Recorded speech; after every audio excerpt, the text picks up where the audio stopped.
मेरे प्यारे बच्चों, आप सभी का आपकी अपनी हिंदी की कक्षा में। तो हम सब अध्ययन कर रहे थे अपनी हिंदी पाठ्य पुस्तक कक्षा 5 का, और आज हम शुरू करने जा रहे हैं पाठ संख्या 8 और पाठ का नाम है गंगा नदी। तो चलिए सबसे पहले मैं आपको कविता का परिचय देती हूँ। भारत की नदियों में गंगा का सबसे ऊंचा स्थान है। इसे पतित पावनी और देव नदी भी कहा जाता है। आइए हम भी इसका गुणगान करें। उजली उजली बर्फ पिघलाकर, उजली उजली बर्फ पिघलकर बह निकली यह जल की धारा, दुर्गम पद से आगे बढ़ती हुई पूजिए पूजा जग सारा। मुकुट देश का रजत हिमालय, गंगा हृदय हार देश का, गंगा है पहचान देश की, गंगा है आधार देश का।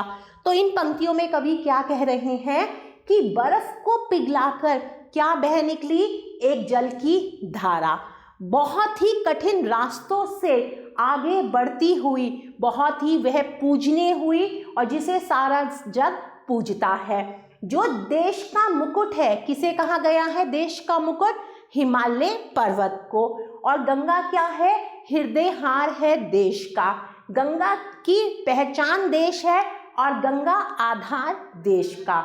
भारत के कोने कोने में गाते हैं सब इसका गान, पतित पावनी देव नदी ये लिखते विद्यापति विद्वान।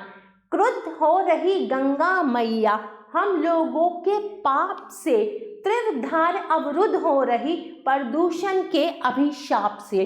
और इन पंक्तियों में कवि कह रहे हैं कि भारत के हर कोने कोने में किसका गुणगान करते हैं लोग? पतित पावनी देव नदी गंगा का। लेकिन इस समय जो गंगा मैया है वो बहुत ही ज़्यादा क्रोधित है। किससे? हम लोगों के पापों से। और क्या हो रही है? बहुत ही ज़्यादा गंगा नदी प्रदूषित हो रही है। इसकी कंचन छवि बनाती अपनी श्रद्धा की पहचान, निर्मल रहे गंगा की सूरत, निर्मल रहे गंगा की सूरत, रखना होगा इसका ध्यान। और इन पंक्तियों में कवि कह रहे हैं कि इसकी जो कंचन छवि बनती है वो क्या है? अपनी श्रद्धा की पहचान है। और ये हमारा क्या है? कर्तव्य है कि हम गंगा की जो सूरत है उसको निर्मल रखें, उसे स्वच्छ रखें। तो इन कविता को किसने लिखा है? श्यामलाल गुप्त जी ने लिखा है। और इस कविता से हमें यह शिक्षा मिलती है, हमें गंगा की पवित्रता और शुद्धता को बनाए रखना चाहिए। आगे बढ़ते हैं, समय है शब्दार्थ पढ़ने का। पहला शब्द है दुर्गम, जहां जाना कठिन हो। पूज्य का अर्थ है सम्मान के योग्य।